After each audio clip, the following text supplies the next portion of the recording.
ایسا خطیب بکمال لاؤ، میرے ندیم کی مثال لاؤ۔ ایسا خطیب بکمال لاؤ، میرے ندیم کی مثال لاؤ۔ ایسا خطیب بکمال لاؤ، میرے ندیم کی مثال لاؤ، میرے ندیم کی مثال لاؤ۔ مسلک و دین کا وکیل ہے یہ، شہر خطابت کی قندیل ہے یہ۔ الحمدللہ رب العالمین والصلاة والسلام علی سید الانبیاء والمرسلین، اما بعد فاعوذ باللہ من الشیطان الرجیم، بسم اللہ الرحمن الرحیم۔ الا تنصروه فقد نصرہ اللہ اذ اخرجہ الذین کفروا ثانی اثنین اذ ہما فی الغار اذ یقول لصاحبہ لا تحزن ان اللہ معنا فانزل اللہ سکینتہ علیہ وأیدہ بجنود لم تروها وجعل کلمۃ الذین کفروا السفلی وکلمۃ اللہ ہی العلیٰ واللہ عزیز الحکیم۔ قال النبی صلی اللہ علیہ وسلم لأبی بکر الصدیق انت صاحبی فی الغار وصاحبی علی الحوض ومنبری ھذا علی الحوض، اللہم صلی علی سیدنا و مولانا محمد النبی الامی وعلی آلہ وصحبہ وبارک وسلم۔ انتہائی قابل قدر سامعین و ناظرین، ہجرت نبی کریم صلی اللہ علیہ وآلہ وسلم جو آپ نے مکۃ المکرمہ کی اعلان نبوت کی 13 سالہ زندگی کے بعد اللہ کے حکم سے سفر ہجرت فرما کر مکۃ المکرمہ سے مدینہ طیبہ تشریف لائے۔ مکہ آپ صلی اللہ علیہ وسلم کا ددحال خاندان ہے، مدینہ آپ کا ننہال خاندان ہے۔ مکے میں آپ کی ولادت بھی ہے، اعلان نبوت بھی ہے، پھر آپ کا خاندان بھی ہے، اور آپ نے مکی زندگی میں دعوت و تبلیغ کا ایک دور بھی بڑا گزارا، مصائب و آلام بھی برداشت کیے۔ اللہ کے حکم سے آپ ہجرت فرما کر مدینہ طیبہ تشریف لے آئے، اور ہجرت کرتے ہوئے ایک تو قرآنی دعا جو اللہ نے سکھائی، رب ادخلنی مدخل صدق واخرجنی مخرج صدق واجعل لی من لدنک سلطانا نصیرا، اور دوسرا پھر حضور اکرم صلی اللہ علیہ وسلم نے ایک دعا فرمائی کہ اللہ مکہ مجھے بہت پسند ہے لیکن تیرے حکم سے ہجرت کر کے جا رہا ہوں، مجھے وہاں لے چل جو تجھے پسند ہو۔ تو پھر حضور اکرم صلی اللہ علیہ وسلم ہجرت فرما کر مدینہ طیبہ تشریف لائے۔ ہجرت کا تذکرہ قرآن پاک کی سورہ توبہ کی 40 نمبر آیت میں ہے۔ اس صورت میں جہاد کے احکام اور بہت سارے مسائل یہ حضور اکرم صلی اللہ علیہ وسلم کے اعلان دنیا سے رحلت سے 1 سال پہلے جب سیدنا صدیق اکبر امیر حج بن کر گئے تھے، اس وقت یہ سورہ مبارکہ اتری اور اس کے احکامات آئے۔ تو حضور اکرم صلی اللہ علیہ وسلم نے سیدنا علی بن ابی طالب کرم اللہ وجہہ کو ارشاد فرمایا کہ یہ احکامات لے کر جاؤ، اور ابو بکر صدیق رضی اللہ تعالیٰ عنہ حج پر گئے ہوئے ہیں اور ان کے ساتھ صحابہ کی جماعت ہے، وہ امیر حج متعین ہوئے تھے، اس لیے جا کر وہاں یہ احکامات اور باتیں بتاؤ۔ علماء نے اس میں یہ نقطہ بھی لکھا ہے کہ علی کو حضور نے بھیجا اور علی ابن ابی طالب نے جا کر وہاں یہ آیات طیبات پڑھیں، تو اس میں ایک عجیب اور یوں سمجھو کہ محبت بھرا نقطہ یہ ہے کہ فضائل تو ابو بکر صدیق کے تھے، لیکن بیان کرنے کے لیے رحمت کائنات نے ابو بکر علی ابن ابی طالب کا انتخاب کیا کہ تم وہاں جا کر اس کو بیان کر کے آؤ۔ اس میں واقع ہجرت کو جو مختصراً اس آیت میں گفتگو کی گئی ہے، اللہ تبارک و تعالیٰ نے ارشاد فرمایا ہے۔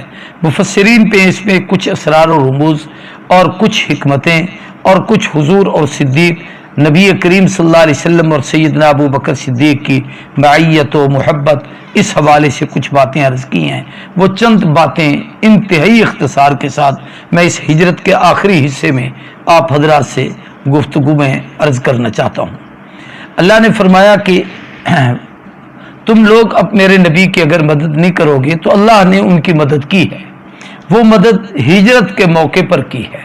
اور اس میں ارشاد فرمایا اذ اخرجہ الذین کفروا، جس وقت ان کافروں نے اللہ کے نبی کو مکے سے نکالا۔ اخرجہو میں یہ واحد کی ضمیر ہے کہ کافروں کا منصوبہ اکیلے حضور صلی اللہ علیہ وسلم کو نکالنے کا تھا کہ حضور نکل جائیں۔ کافر ان کے قتل کا ارادہ رکھتے تھے کہ معاذ اللہ حضور کو شہید کر دیا جائے۔ کافروں کو حضور اکرم صلی اللہ علیہ وسلم سے اختلاف تھا، لڑائی تھی۔ حضرت ابوبکر کے ساتھ ان کا اس وقت کوئی جھگڑا نہیں تھا، لیکن صدیق کے ساتھ دشمنی صرف اللہ کے نبی کے تعلق کی وجہ سے ان کافروں نے رکھی ہے، ورنہ حضرت ابوبکر کا اپنا ایک اور تشخص تھا جو مکۃ المکرمہ میں تھا کہ وہاں رئیس بھی تھے، جج بھی تھے، دیت اور قصاص کے فیصلے بھی کیا کرتے تھے۔ تو جب اللہ نے حکم دیا اور حضرت ابوبکر صدیق وہاں سے نکلے تو اخرجہو، قرآن کہتا ہے مکے سے نکلے تو اکیلے تھے، ثانی اثنین اذ ہما فی الغار، وہ دو میں دوسرے تھے جب غار کے اندر پہنچے۔ اس میں کچھ باتیں خوبصورت ہیں جو مفسرین نے نقل کی ہیں، میں ان کے حوالے سے آپ حضرات کے سامنے نقل کرنا چاہتا ہوں۔ سب سے پہلی بات تو یہ نقل کی کہ کافروں نے حضور کو نکالنے کا منصوبہ بنایا، آپ صلی اللہ علیہ وسلم کو شہید کرنے کا منصوبہ بنایا، اور اللہ نے حضور کے لیے ہجرت میں ساتھی بننے کے لیے جبریل کے ذریعے سے محبوب کو پیغام دیا کہ ابو بکر کو ساتھ لے کے چلیں، اور حضور اکرم صلی اللہ علیہ وسلم کو بھی صدیق کی معیت پر، صدیق کی دوستی پر، ابو بکر کے تعلق پر، ابو بکر کی رفاقت پر، ابو بکر کی خدمات پر اتنا اعتماد تھا کہ حضور اکرم صلی اللہ علیہ وسلم اپنے گھر سے ابو بکر صدیق کے گھر تشریف لے گئے۔ اب یہ دونوں ایک دوسرے پر اعتماد ہے، یہ بات نہیں ہے کہ حضور صلی اللہ علیہ وسلم نے اچانک نکلے ہوں اور اچانک گئے ہوں۔ ہمارا تو گویا عقیدہ یہی ہے کہ وما ينطق عن الهوى ان هو الا وحی یوحی، نبی بولتے نہیں جب تک خدا نہ بلوائے، نبی کوئی کام نہیں کرتے جب تک اللہ کا حکم نہ آئے۔ مصطفیٰ ہرگز نہ گفتے تا نہ گفتے جبرائیل، جبرائیل اشہم نہ گفتے تا نہ گفتے کردگار، نبی نہیں بولتے جب تک جبریل نہ آئے، جبریل کچھ نہیں کہتے جب تک خدا کا حکم نہ ہو۔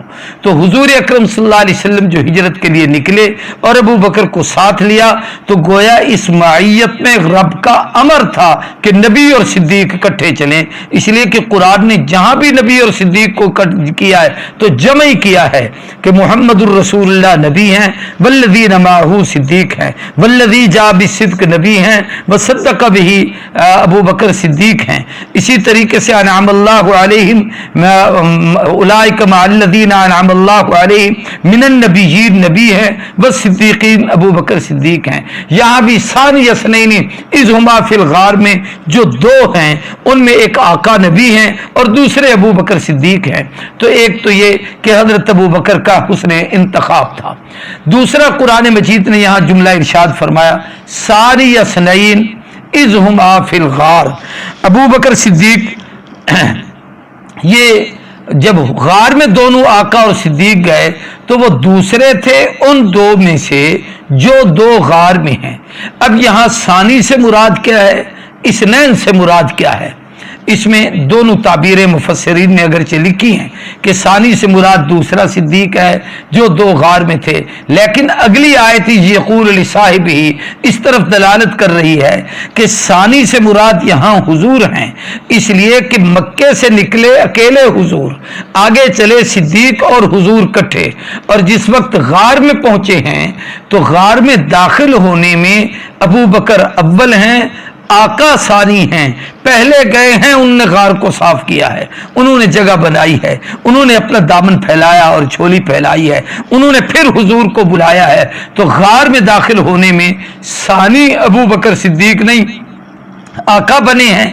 ہر مقام، منصب، مرتبہ، رتبہ، عظمت اور علو مرتبت میں جو آقا کا مقام ہے کائنات میں کسی کا نہیں ہے، اور اس خدمت اور اس معیت اور اس تعلق میں پھر جو مقام صدیق کو ملا ہے وہ کسی کا نہیں۔ تو اللہ نے دونوں کو اکٹھا کیا کہ ثانی اثنین، یہ دو میں دوسرے، یہاں ابو بکر نبی کا دوسرا ہے اور آقا غار میں جاتے ہوئے صدیق کے دوسرے بنے ہیں کہ پہلے ابو بکر صدیق گئے گئے ہیں۔ دوسرے نمبر پر حضرت نبی کریم صلی اللہ علیہ وسلم اذ ہما فی الغار، جب یہ دونوں غار میں تھے۔ تو ایک تو یہ ہے کہ ثانی اثنین میں حضرت صدیق اکبر کو یہ ایک بہت بڑا اعزاز قرآن پاک نے عطا کیا جو ان کو ملا ہے۔ آگے فرمایا اذ ہما فی الغار، یہ دونوں غار میں تھے، یعنی نبی اور صدیق کٹھے غار میں 3 دن رہے۔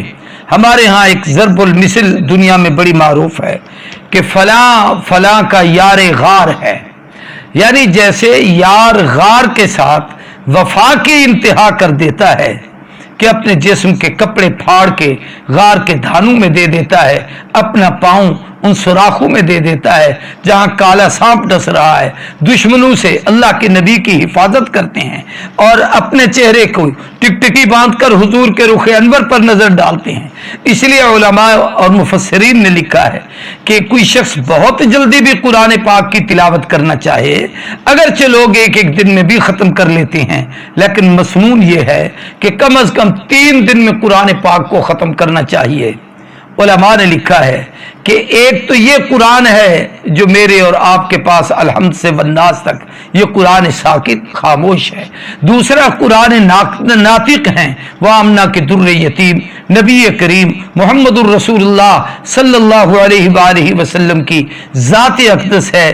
اسی کو اماں عائشہ صدیقہ نے کہا تھا کان خلقہ القرآن، کہ نبی کی ساری زندگی قرآن ہے، جو کچھ قرآن میں قال ہے وہ نبی کی سیرت میں حال ہے، جو کچھ قرآن میں نقوش و دال ہیں وہ حضور کی زندگی میں گویا آپ کے افعال اور اعمال ہیں، تو گویا قرآن کا عملی نمونہ حضور کی سیرت ہے۔ اس دنیا میں اس قرآن پاک کو اگر کم از کم 3 دن پڑھنا چاہیے تو اللہ نے وہ 3 دن ابو بکر کو بھی کہا کہ اذ ہما فی الغار، غار میں رہ کر میرے نبی کے اس چہرے کو پڑھ۔ میرا وجدان اور تصور یہ ہے کہ یقیناً جب صدیق پڑھ رہے ہوں گے تو آپ کے چہرے اطہر کو پڑھتے ہوں گے تو ان کو یقیناً قد نرا تقلب وجہک فی السماء یاد آتا ہوگا، آنکھیں پڑھتے ہوں گے تو عینین کا لفظ یاد آتا ہوگا، ہونٹ دیکھتے ہوں گے تو شفتین یاد آتے ہوں گے، چہرہ پڑھتے ہوں گے تو والضحیٰ کہتے ہوں گے تو چہرے انہر پر نظر پڑتی ہوگی تو یوں کہتے ہوں گے، آپ کے سینے اطہر کو دیکھتے ہوں گے تو الم نشرح لک صدرک پڑھ رہے ہوں گے، آپ کے ہاتھوں کو دیکھ رہے ہوں گے تو وما رمیت اذ رمیت ولکن اللہ رما یہ کہہ رہے ہوں گے۔ گویا یوں سمجھیے اس قرآن کو تو پوری کائنات نے پڑھا ہے، اس قرآن کو اکیلے 3 دن غار میں بیٹھ کر پوری کائنات کے مردوں میں ایک صدیق کو اعزاز ہے جس نے پڑھا۔ اس لیے کمال درجے کی دوستی کو، محبوب کے قدموں میں اپنا سب کچھ لٹا دینے والی یاری کو یار غار کہا جاتا ہے، اور یہ یار غار کی ضرب المثل سب سے پہلے قرآن نے بیان کی کہ اذ ہما فی الغار، جب یہ دونوں غار میں تھے اس وقت سے اس محبت کا سلسلہ شروع ہوا۔ اگلی بات قرآن پاک نے فرمایا اذ یقول لصاحبہ، جب یقول کہہ رہے تھے آمنہ کی در یتیم نبی کریم صلی اللہ علیہ وسلم لصاحبہ، اپنے صاحب کو، اب ہی سے مراد بھی حضور ہیں، یہی کا مرجع یقول کی طرف کہا جا رہا ہے، اور کہنے والے رحمت کائنات ہیں، اور کہہ کس کو رہے ہیں؟ لصاحبہ، اپنے صاحب کو۔ صاحب صحابی کا لفظ اسی صاحب اور صحبت سے نکلا ہے۔ صحبت کا معنی سنگت اور دوستی اور تعلق کو کہتے ہیں۔ اس لیے علماء نے لکھا ہے کہ حضور کی جماعت جتنی صحابہ ہے جنہوں نے آپ کا چہرہ انور دیکھ کر آپ پر ایمان لائے اور اسی ایمان پر قائم رہے اور اسی ایمان پر دنیا سے رخصت ہوئے، اس جماعت صحابہ کو یہ صحبت کا جو اعزاز حاصل ہوا ہے، اس اعزاز کی خوبی یہ ہے کہ قیامت کے دن اللہ ان کے اعمال کو نہیں تولیں گے، نبی کی صحبت کی وجہ سے اللہ ان کو جنت کا وہ اعلیٰ درجہ عطا فرمائیں گے جو اور کسی کو نہیں ملے گا، اور یہ بغیر حساب کتاب کے ملے گا کہ قرآن نے ان کو بار کہا رضی اللہ عنہم ورضوا عنہ، یہ صرف دعائیہ جملہ نہیں، یہ بشارت ہے، ماضی ہے، اللہ ان سے راضی ہو چکا، یہ بھی رب سے راضی ہو چکے، یہ وہ خوش نصیب ہیں جن کی رضا کا اعلان قرآن کر رہا ہے۔ لیکن تمام صحابہ کرام جو امت کے اجماع سے، جو احادیث کے تواتر سے ثابت ہیں، ان پر ایمان لانا ضروری ہے۔ لیکن ان میں سیدنا صدیق اکبر کی یہ صحابیت اذ یقول لصاحبہ کی آیت سے جس کا اس بات ہے، علماء نے لکھا ہے یہ قرآن کی نص قطعی سے ان کی صحابیت ثابت ہے۔ اس لیے اگر کوئی شخص سیدنا صدیق اکبر کی حضور کے ساتھ تعلق داری اور اس صحبت کا انکار کرتا ہے تو یاد رکھو علماء نے لکھا ہے کہ وہ اسلام سے خارج ہو جاتا ہے، اس لیے کہ قرآن کریم کی نص قطعی کا انکار کرتا ہے۔ آگے ایک جملہ اور ارشاد فرمایا جو یوں سمجھیے کہ چھٹا جملہ ہے اس میں، وہ ہے لا تحزن، کہ آپ غم نہ کھائیے، اذ یقول لصاحبہ، غم نہ کریں۔ آپ حضرت ابو بکر کو کہہ رہے ہیں۔ ایک عربی زبان میں دو لفظ استعمال ہوتے ہیں ایسے موقع پر جس کو قرآن نے بھی کئی جگہوں پہ اکٹھا کیا ہے، لا خوف علیہم ولا هم یحزنون، جنت میں جو لوگ جائیں گے انہیں خوف بھی نہیں ہوگا، حزن بھی نہیں ہوگا۔ الا ان اولیاء اللہ لا خوف علیہم ولا هم یحزنون، اللہ کے ولی جو ہیں ان کو خوف بھی نہیں، حزن بھی نہیں۔ علماء نے لکھا ہے کہ خوف اور حزن میں ایک خفیف سا فرق ہے۔ خوف کہتے ہیں اپنی جان کو، اپنے آپ پر کچھ آ پڑے، اپنی جان کو خطرہ ہو، خود آدمی پریشان ہو تو وہاں خوف کا لفظ استعمال ہوتا ہے۔ اور جب کسی محبوب کا، کسی مطلوب کا، کسی لاڈلے اور پیارے کا کوئی ان پہ آنے والی کسی تکلیف کا پیشگی پریشانی لاحق ہو تو اس کو غم کہا جاتا ہے کہ اس کے صدمے کی وجہ سے میں پریشان ہوں، ان کی وجہ سے مجھے اس کا صدمہ پہنچا ہوا ہے، ان کی وجہ سے مجھے اس کا غم لاحق ہوا ہے۔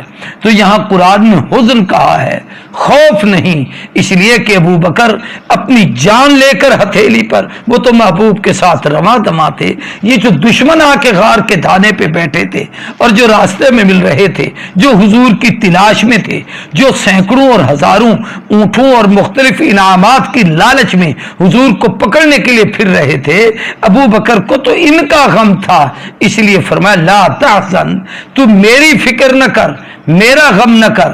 اس لیے قرآن مجید نے حضرت موسیٰ علیہ السلام کا جو واقعہ نقل کیا ہے کہ اللہ نے پوچھا وما تلک بیمینک یا موسیٰ، کلیم ہاتھ میں کیا ہے؟ فرمایا یہ عصا، ڈنڈا ہے۔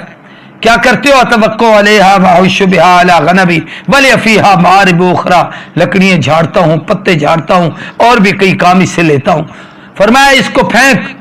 جب القا عصا ڈالا فاذا ہی حیۃ تسعی، بہت بڑا سانپ اژدہا بن گیا۔ موسیٰ علیہ السلام خوف زدہ ہوئے، پیچھے ہٹے۔ اللہ نے فرمایا خذھا ولا تخف، پکڑ، خوف نہ کھا۔ اب اس وقت موسیٰ علیہ السلام کو اپنی ذات کا خوف لاحق ہو گیا تھا کہ کہیں یہ سانپ مجھے نہ ڈسے، غم نہیں تھا کسی کا، اپنا خوف تھا۔ یہاں صدیق کو محبوب کا غم تھا کہ اللہ نے اپنی امانت میرے ابو بکر کے سپرد کی ہے، کہیں اس امانت پر کوئی دشمن آ نہ پڑے اور اللہ کے محبوب کو کوئی ایذا اور تکلیف نہ دے، تاکہ یہ امانت جیسے رب نے مجھے دی ہے اسی اطمینان کے ساتھ میں اسے مدینۃ الرسول میں لے کے جاؤں۔ تو محبوب ابو بکر کو وہ جو تسلی دے رہے ہیں ان کے خوف پر نہیں، اس غم پر کہ ان کو حضور اکرم صلی اللہ علیہ وسلم کی ذات اقدس کا غم تھا کہ کہیں اللہ کے محبوب کو کوئی صدمہ نہ پہنچے، کوئی پریشانی نہ ہو۔ تو فرمایا لا تخف لا تحزن، گھبرائیے نہیں، ان اللہ معنا، یہ اس سے اگلا جملہ ہے 7ویں نمبر پر کہ اللہ کی معیت ہمارے ساتھ ہے۔ یہ معیت بھی ایک عجیب چیز ہے، معیت ساتھ رہنے کو کہتے ہیں، اکٹھا ہونے کو کہتے ہیں، دوستی کو کہتے ہیں۔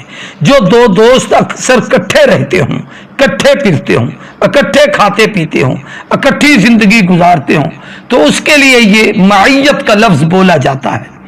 اس لیے باقی انبیاء علیہ السلام نے جب رب کی معیت کا ذکر کیا ہے تو اس کو اپنے ساتھ متعلق کیا ہے۔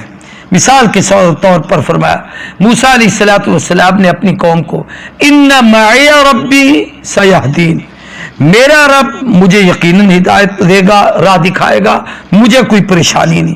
تو وہاں اپنے لیے معیت کا لفظ استعمال فرمایا اور رب کا لفظ استعمال فرمایا کہ اللہ کی ربوبیت، شفقت اور محبت کا تقاضا یہ ہے کہ وہ مجھے راستہ دے دے۔ اور یہاں حضور نے فرمایا ان اللہ معنا، بے شک اللہ کی معیت ہمارے ساتھ ہے۔ اگرچہ یہ معیت قرآن میں مختلف مقامات پر کہیں ان اللہ مع المؤمنین، ان اللہ مع المحسنین، ان اللہ مع المتقین یہ الفاظ آئے، لیکن یہاں پر حضور نے معنا یوں نہیں فرمایا ان اللہ معی و معک، میرا رب میرے ساتھ اور تیرے ساتھ ہے۔ اگر یہ دو جملے علیحدہ ہوتے تو پھر مفہوم یہ بنتا کہ جو معیت کا اعلیٰ درجہ اور مقام حضور کو ہے، ابو بکر کو اس کے علاوہ کوئی اور درجہ ملا ہوا ہے۔ لیکن معنی کہنے میں آقا فرما رہے ہیں کہ ابو بکر میرے رب کی، میرے اللہ کی، اس کی شان الوہیت اور اس کی شان جلالت اور اس کی شان عظمت کے مطابق جو معیت اس نے مجھے اپنے قرب کی عطا کی ہے، میرے ساتھ رہنے کی وجہ سے تمہیں بھی وہی معیت نصیب ہوئی ہے۔ تو یہ معیت دونوں کے لیے آئی، گویا نبی کے لیے بھی اور صدیق کے لیے بھی۔ تو یہ ایک عظیم اعتماد ہے جو رحمت کائنات صلی اللہ علیہ وآلہ وسلم ابو بکر صدیق پر کر رہے ہیں، اور اللہ تبارک و تعالیٰ اس کی معیت ارشاد فرما رہے ہیں۔ آگے ارشاد فرمایا فانزل اللہ سکینتہ، پھر اللہ تبارک و تعالیٰ نے ان پر اپنی سکینہ رحمت کو نازل کیا۔ ینزل اللہ سکینتہ کیا ہے؟ علماء نے لکھا ہے اس تسکین سے مراد دل کی تسکین ہے، دل کا اطمینان ہے۔ وہ دلی اطمینان اللہ تبارک و تعالیٰ نے ابو بکر صدیق پر بھی نازل کیا، چونکہ اس وقت بے چینی صدیق کو تھی، حضور کو تو تھا ہی۔ بعض علماء نے انزل اللہ سکینتہ علیہ اس کا مصداق حضور کی ذات کو ٹھہرایا ہے، لیکن اکثر مفسرین اس طرف گئے ہیں، اور بڑے بڑے مفسرین میں ان کی رائے یہ ہے کہ اس آیت کریمہ کا مصداق اور اس کا مرجع ابو بکر صدیق ہیں۔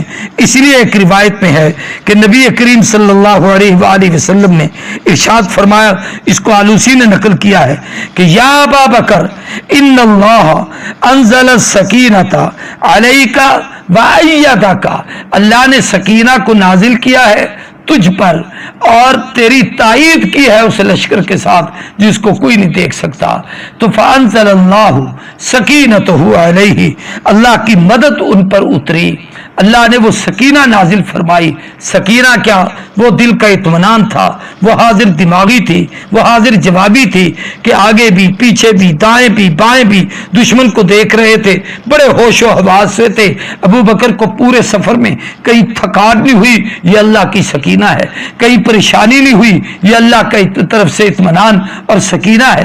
نبی کے دشمنوں کو مسقط جواب دیا کہ ان کے منہ بند ہو گئے، یہ اللہ کی طرف سے وہ سکینہ ہے۔ وَأَيَّدَهُ بِجُنُودٍ لَّمْ تَرَوْهَا، اور اللہ نے تائید کی اس لشکر کے ساتھ جس کو تم نہیں دیکھ سکتے، کسی نے بھی نہ دیکھا، وہ نظر بھی نہ آیا۔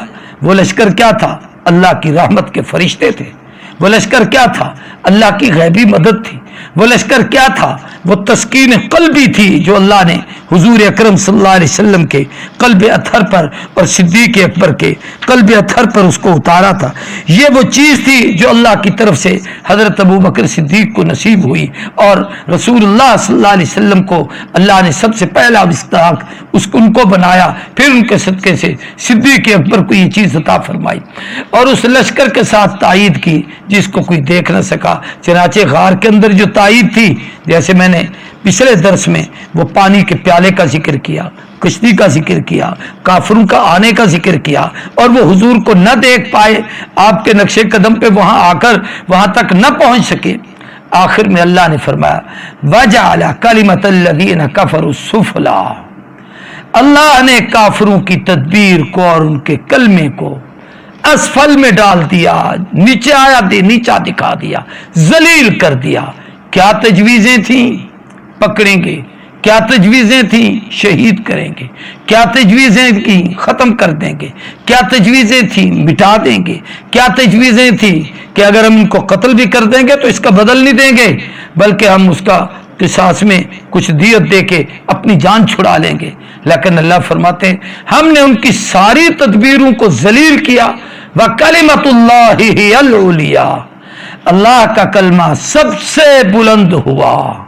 کیسے بلند ہوا کہ محبوب مدینے میں پہنچے، مدینہ طیبہ میں استقبال ہوا، مدینے سے ایک نئی زندگی کا دور ہوا، مدینے میں کلمہ حق بلند ہوا، مدینے میں اسلامی ریاست قائم ہوئی، مدینے میں مسلمانوں کو اللہ نے عروج عطا کیا، مدینہ طیبہ میں جہاد کا حکم آیا. اس لیے اگلی آیت میں انفروا خفافا وثقالا وجاہدوا باموالکم وانفسکم فی سبیل اللہ ذالکم خیر لکم ان کنتم تعلمون. یہ آگے اسی کا حکم ہے، ہلکے ہو بوجھل ہو جس حال میں ہو اللہ کے راستے میں نکلو، جہاد کرو مالوں اور جانوں کے ساتھ. یہ اللہ نے تمہارے لیے کلمہ حق کو بلند کرنے کی تدبیر. اس کا پہلا منظر یہ تھا کہ آپ نے ہجرت کاملہ فرمائی، آپ کے ساتھی آ گئے، سیدنا علی قبا کے مقام پر تشریف لائے، پھر آپ مدینہ طیبہ کی طرف روانہ ہوئے.